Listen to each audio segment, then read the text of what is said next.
Президент Жапаров 19 тонна алтын қайда екенін айтты. Украина данын сата албай қалды. Түштік Кореяда Хэллоуин майрамдаған 150-ден ашық адам науыт болды. Орусия мобилизация аяқтағанын жариялады. Қырғызстанда қазақстандық активистер қармалды. Кемпирауатты қорғау комитеті Мирзиёевке қайрылды.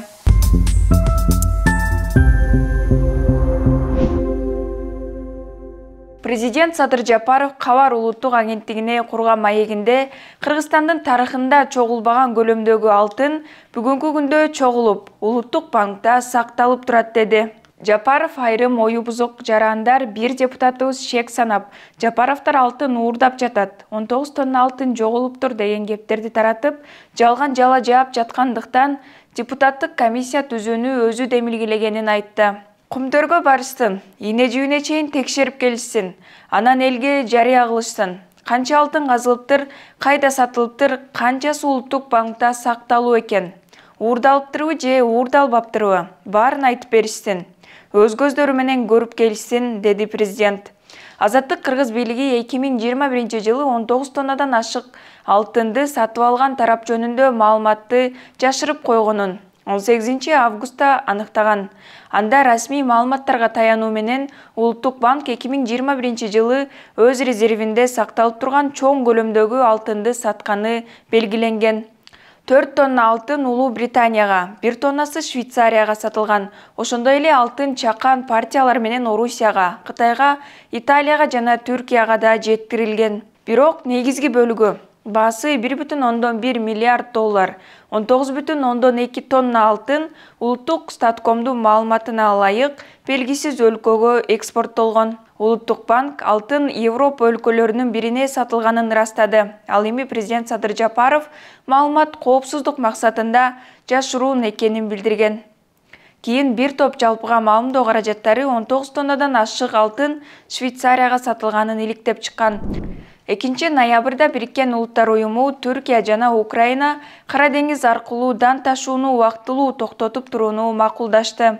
Бул тууралуу Стамбулдагы орус, украин, түрк адистеринин жана БУнун өкүлдөрүнөн турган биргелешкен координациялык борбор кабарлады. Буга чейин 29 октябрда Орусия Украинадан дан азыктарын экспорттоо келишими менен белгисиз мөөнөткө чыккан. Муну орус бийлиги Кара деңиздеги аскердик флотуна жана жарандык кемелерге Киев режими абадан жана деңизден жапыр таткылап, террордук акт жасаганы менен түшүндүрдү.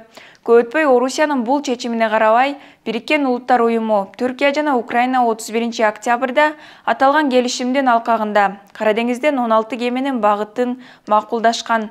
Киевтин билдиришинче, Москва келишимден чыккан 2 күндүн ичинде гуманитардык коридор аркылуу 17 кеме өттү. Reuters агенттиги кабарлагандай, бул маалымдашуу Орусиянын катышуусуз кабыл алынды. Зеленский болсо, шейшемби күнү кечинде кемелер дагы Украинанын портторунан жүк менен чыгып жатканын айтып, бирок дан коридору ишенимдүү жана узак мөөнөттүү коргоого муктаж деди. Келишимге өнөктөш мамлекеттер Орусиянын бул кадамына кандай реакция кылды? Түркиянын президенти Режеп Тайып Эрдоган 31 октябрда Стамбулда сөз сүйлөп жатып, Орусия олку-солку болсо дагы биз колубуздан келгендин баарын жасап, адамзатка кызмат кылуу үчүн аракетибизди чечкиндүүлүк менен улантабыз деди. Анын айтымында Орусия бул келишимден жеңилдик ала алган эмес. Түрк лидери дан коридорлорунун иштешинин аркасында дүйнөлүк азык-түлүк кризиси басаңдаганын, бүткүл дүйнөгө 9,3 миллион тонна украин даны жеткенин баса белгиледи. Ал эми АКШнын президенти Джо Байден Украинанын дан экспортуна байланыштуу келишимден Орусиянын чыгышын айыптап, келишим ошол бойдон сакталышы керектигин билдирип, Орусиянын мындай кылуусуна эч кандай себеп жок деп айтты. Буга чейин Орусиянын мамлекеттик думасынын төрагасы Вячеслав Володин Орусия Украин тарапка эгин экспорттоо мүмкүнчүлүгүн берди. Аны Африка менен Азиянын эң муктаж өлкөлөрүнө жеткирүү керек болчу. Бирок бул өлкөлөргө 3-4% гана жетип, көбү евро биримдиктен бай мамлекеттерине кеткен. Бул жолу Зеленский өзүнүн аракети менен Түркиянын жана БУнун катышуусу менен жетишилген келишимдердин баарын чийип салып, Киев режиминин террордук мүнөзүн көрсөткөндүгүн айтып, мындай шартта келишим уланышы мүмкүн эмес деп билдирген. Эске салсак, дан келишими ушул жылдын 22-июлунда Бириккен Улуттар уюму жана Түркиянын ортомчулугу менен түзүлгөн. Өткөн ишембиде Түштүк Кореянын Итхевон районунда Хэллоуинди майрамдап жаткан 154 адам наут болду. Корей бийлиги жабыркаган 149 адамдын 33-ü оор абалда экенин билдирген.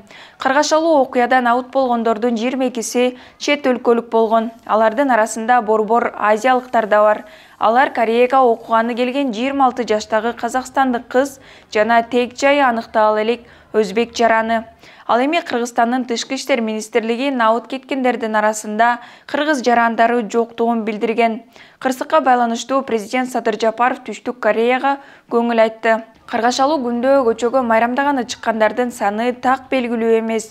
Бирок жергиликтүү басылмалардын маалыматына караганда, тыгын 100 миңдей чогулган адам Кууш көчөлөрдүн бирине агылганда пайда болгон.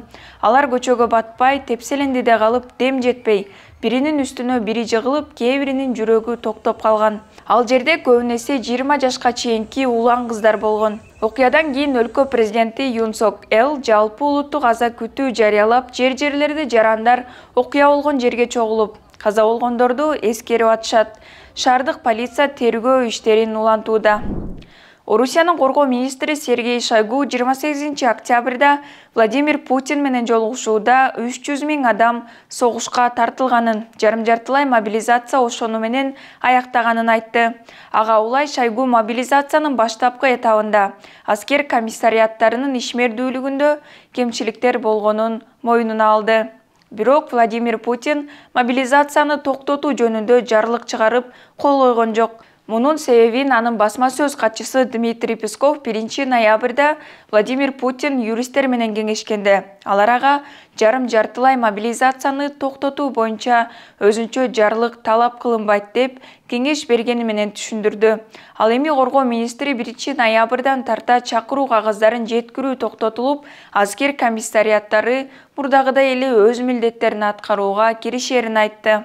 Мобилизация токтогону менен Орусияда күзгү аскердик кызматка чакыруу башталды. 1 ноябрдан 31 декабрга 120 миң адам аскерге чакырылат.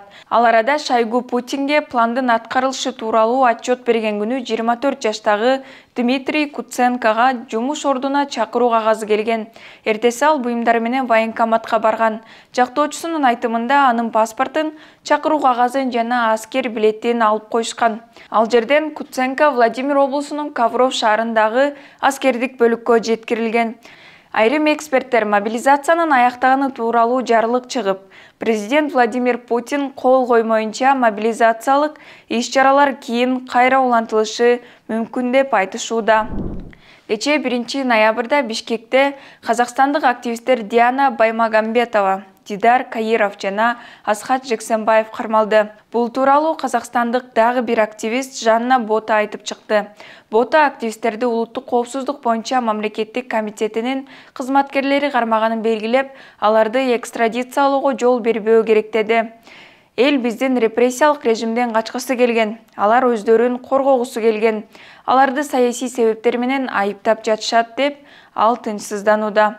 Ал эми коопсуздук комитет Казакстандын жарандары 26 октябрда кыргыз-өзбек чек арасындагы достук бекети аркылуу Өзбекстанга чыгып кетүүгө аракеттенип жатканда кармалганын түшүндүрдү. УКМК алардын ичинен Асхат Жексебаев менен Диана Баймагамбетова 23 октябрда Кыргызстанга мыйзамсыз жол менен өткөнүн билдирди. Кармалган эки казакстандык активистке кылмыш иши козголуп, Октябрь райондук сотунун чечими менен алар Бишкектеги номер 1 тергөө абагына 2 айга камалды. 50 жаштагы Жексенбаев менен 30 жаштагы Баймагамбетова 2020 жылы кармалып, былтыр ноябрда сот өкүмү менен камалышкан. Дүйшөмбү күнү Сочиде Орусиянын ортомчулугу менен өткөн 3 тараптуу жолугушууда Азербайжан, Армения жана Орусиянын лидерлери Түштүк Кавказдагы Карабакта жаңжалды чечүүдө күч колдонбойбуз деп макулдашты. Эки өлкөнүн жыйынтыктоочу билдирүүсүндө бардык талаш-тартыштар эки өлкөнүн эгемендүүлүгүн, аймактык бүтүндүгүн жана чек аралардын кол тийбестигин өз ара таануу менен чечиле турганы айтылып, ошондой эле Азербайжан менен Армениянын ортосундагы тынчтык келишимин даярдоонун маанилүүлүгүн баса белгиленди. Бирок азырынча тынчтык келишими качан түзүлөрү белгисиз.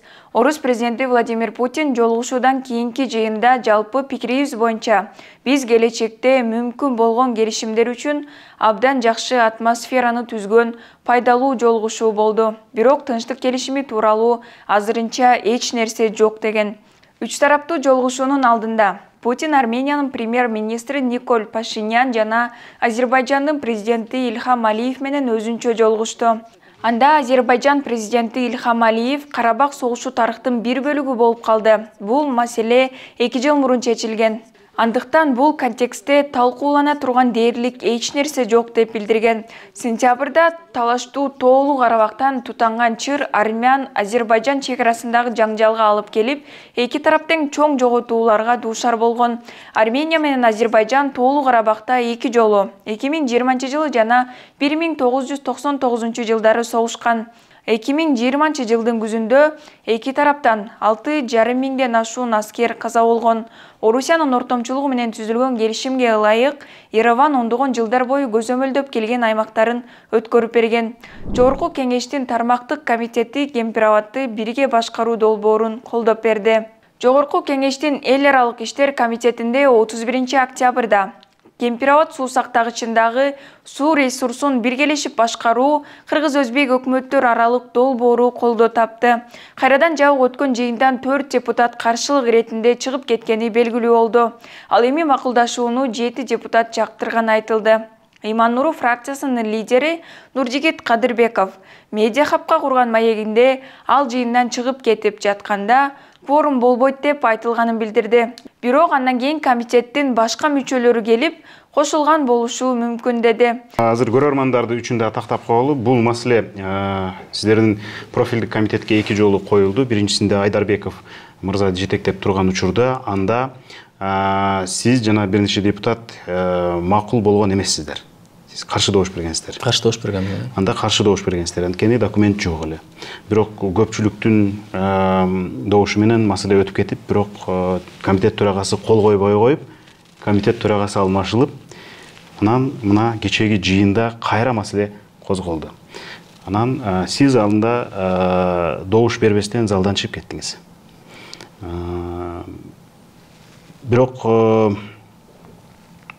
бул жерде кворум түзүлүп калды, Кадырбеков кворумду түзүп берди деген дагы мындай сөздөр чыкпадыбы? Аны билген бар, билбеген бар дегендей. Ушул боюнча да кенен айтып берсеңиз. Негизи жагдай кандай болду? Кворум ал жерде жаралды беле? Кимдер чыгып кетишти? Кимдер каршы добуш беришти? Эми ушул сөз чыккан абдан таң калдым да. Ошол жерде карап отургансып, менен кошуп отургансып, ушундай сөз чыгарышып, аны да абдан ынанымдуу жазып, түкүнчүлөр менен баарлашып сүйлөшүп болгон экен, анан антиптир деп. Бул жалган да, мен ал жакта добуш берүүгө катышкан жокмун.